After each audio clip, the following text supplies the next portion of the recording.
Hold up.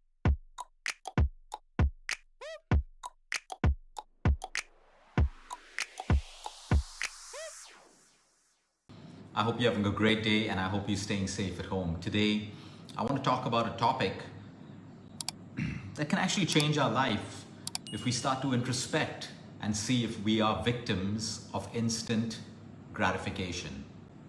What is instant gratification? Look around you. Which are the companies that are doing well today? And I have nothing against these companies. I use most of them myself. They sell you convenience. They know that the mindset of the consumer is that we want everything when we want it. We want it right now. Instant gratification. They are revolving a business model around instant gratification. No problem with that. The problem is because sometimes we need convenience. Sometimes we need that food to be delivered quickly. Sometimes we need things at the click of a button. It can bring a lot of comfort in our life and it can also bring a lot of discomfort in our life. The point is, how do we ground ourselves so that we don't become a victim to instant gratification, which can impact every part of your life, from your health to your relationships, to your personal growth, to your sleep cycles and everything else. So what really happens in instant gratification is that we basically forego short pain or short suffering that we may have to go through, like the suffering of waiting for something, okay? We fill it with a quick pleasure, but in the long term, it only increases our pain and our suffering. So like today, we can be really busy and fast food can take care of that. It can save us time. Maybe because we saved that time, we can make a little more money. We can spend some more time with friends and all of that stuff and get those pleasures of faster money because we have more time to make it, because we don't have to spend more than 5 minutes on fast food. But in the long term, what are we getting out of it? Okay, all the problems that the world is currently facing related to instant gratification. I want each and every one of you to reflect on what you get out of instant gratification. Instant gratification is what you get out of instant gratification. Now, take the reflection or introspection one step further. After that, how has it really changed your life? And how has it come in between you meeting your goals, whether it's health, whether it's relationship, and what problems does it cause? So basically, instant gratification is teaching people today that we can gain something for nothing. Okay, that we don't have to put in the work, we don't have to put in the effort. Well, the world doesn't work that way. Okay, if you want something in life, you got to put in effort, you got to put in the time, you got to put in the patience, you need to put in all of these things that are required for us, okay, to actually achieve and grow. We know easy come, easy goes. We know that for the longest period of time. It also leads to procrastination. Where we constantly get things where we say, if there's something that I need to do tomorrow or put in effort, let me do it next week. Let me do it week after next.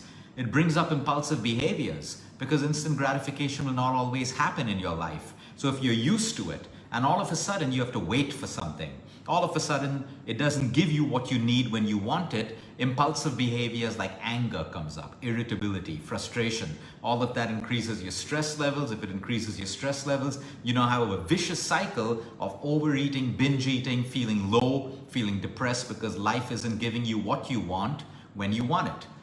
Look around you. Why do children and teenagers, most of them, not all of them, they're constantly bored when they don't have access to video games or iPads or technology? Why? Because when you have access to technology, games, and all of that stuff, which is not a bad thing unless you're overdoing it, that is constantly keeping your dopamine high. And when you come back to reality, away from the virtual world to the real world is now too boring for you because it cannot stimulate the amount of dopamine that a video game, internet, social media, and all of these things do. So when you go online shopping, why does that stimulate more dopamine than window shopping? Because window shopping, it's nice, people love doing it. It requires you to move, walk around, see. It's much slower. The process is much slower. But on online shopping, your dopamine levels are stimulated all the time, which is why you tend to spend more money and binge shop mainly when you're online shopping. I mean, there are people who binge shop even with window shopping. But the point is the dopamine. Everything is basically designed to stimulate dopamine. Dopamine makes you feel good. So in a game, if you don't have levels in a game, the game's going to be boring. So you reach a level 1, you feel a sense of accomplishment, and then level 2 has a little bit of challenge that also stimulates dopamine. And that's how it keeps you engaged, and it gets addictive and addictive and addictive. The problem is never with the video game. The problem is with the person behind the video game. If they become a victim and they become a slave to the dopamine thrust. And that's what happens, which is why it's okay to play video games. It's okay to be on the internet. It's okay to be on social media, but you need to be in control. If it's controlling you, if it's controlling your neurotransmitters, which is dopamine and serotonin, then you become addicted to it. And that's when instant gratification, you want everything immediately because you're used to getting it. Now look around you. What all stimulates us? Food. We have so much of variety that today people between Monday and Friday can't even eat a standard diet. When you go back 10 to 20 years ago, you had a standard diet, Monday to Friday. Monday was maybe dal and rice with yogurt. Tuesday was a vegetable. Wednesday was something else. But today, people need variety at every meal. Why? Dopamine. It's available. It's not your fault. You've been used to variety all around you at the click of a button. So now you satisfy that and your brain wants more. Today you may have an X amount of variety. Next week it's going to be more, and then you want more, and then you want more. That's dopamine, that's instant gratification. Every time you keep feeding the desire, the instant gratification becomes stronger and stronger.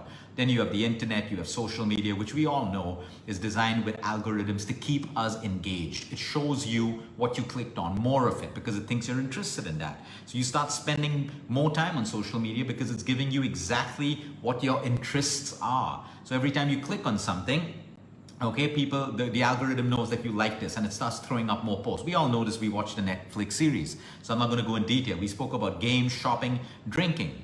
Again, the problem is never with alcohol. The problem is with the person behind the bottle. There are so many people who drink alcohol at the age of 97 and 98, having a drink every single day. They're not addicts, they're not alcoholics, they have a great family, they have a great life, they have great health.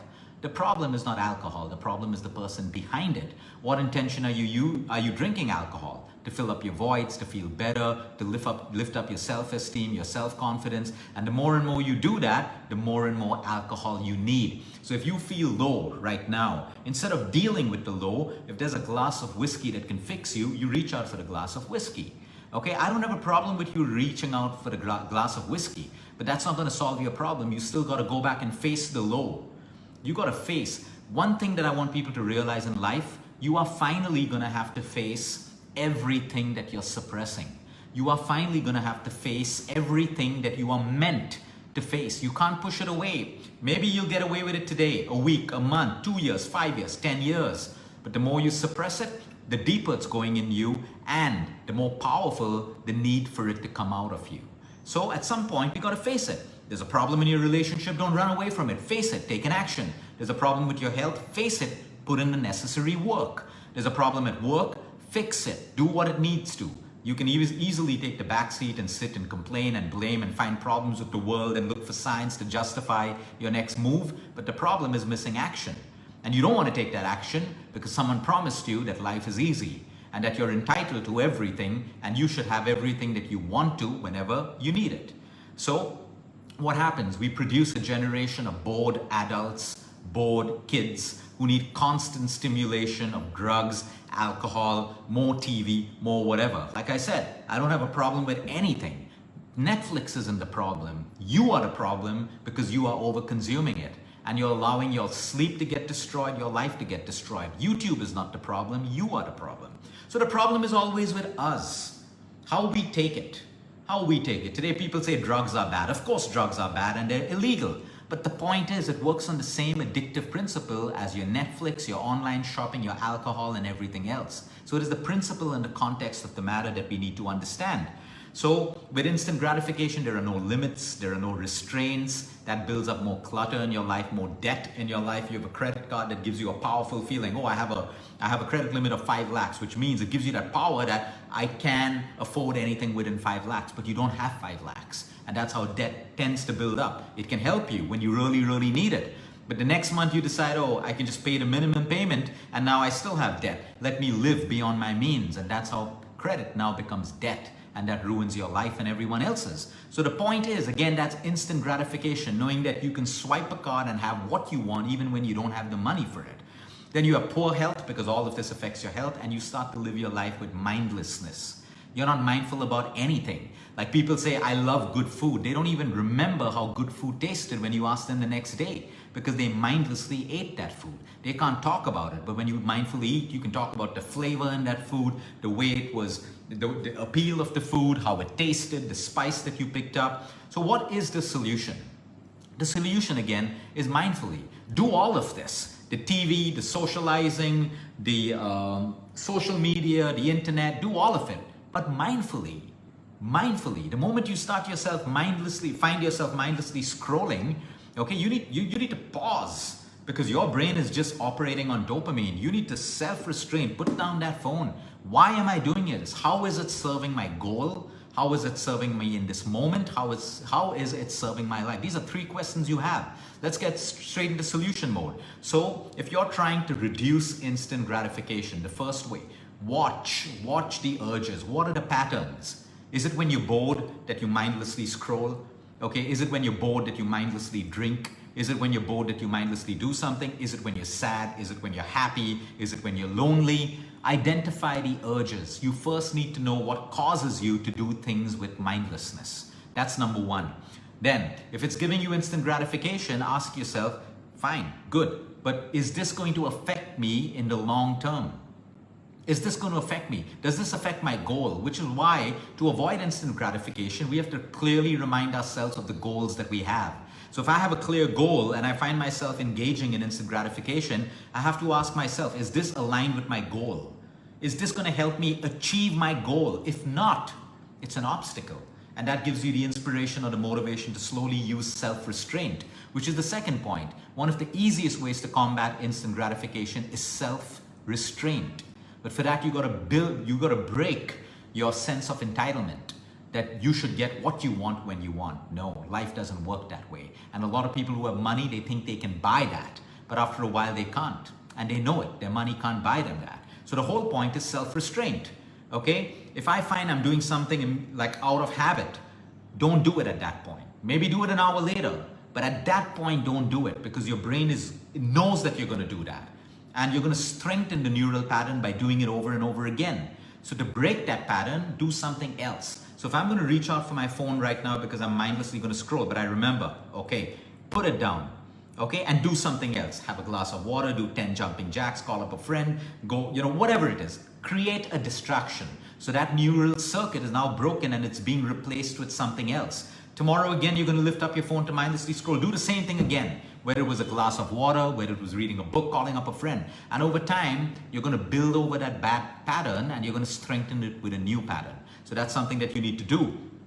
Ask yourself, what are the consequences of this instant gratification? It started off with 1 glass of alcohol. Today it's 4. Is it going to be 6? Is it going to be 8 before your liver fails on you, before you start affecting your relationships, your work, your money, and everything else? So always constantly introspect and reflect. Why do I want it now?